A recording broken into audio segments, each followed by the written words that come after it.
Here we go on Tuesday, Numbers chapter 26, and a second census, a second numbering of the people.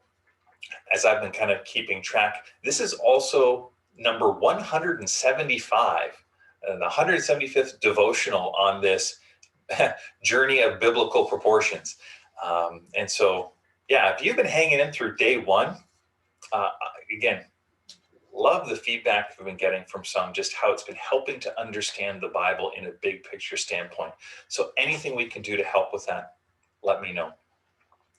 Again, second counting of the people. There's a military component to this, counting the army, but this is really more about land distribution because some tribes had become bigger than other tribes. I mean, it all started with Israel, Jacob, and his 12 sons. And then remember Joseph, he kind of had both of his sons adopted, so his tribe kind of became two, but then Levi didn't get land. Still ended up with 12 sons, but they're all different sizes.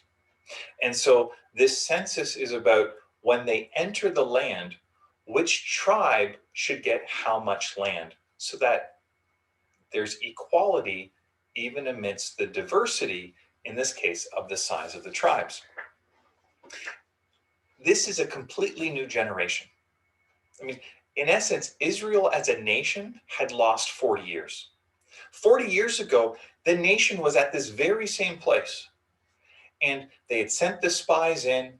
The spies came back. 10 said, not a chance. 2 went, God is with us.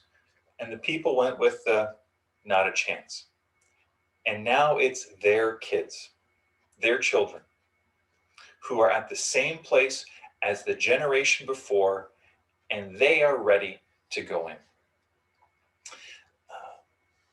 One thing I'll mention, verse 33 in this chapter, Numbers 26, there's some daughters who are mentioned.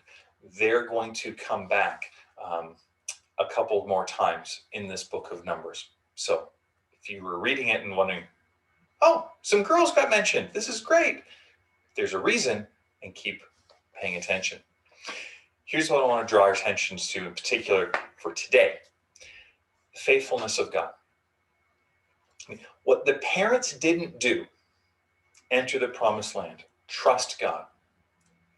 God was faithful and brought the next generation to that very same place and gave them an opportunity, the very same opportunity, to enter the land, to receive it from God, to be in that covenant blessing relationship.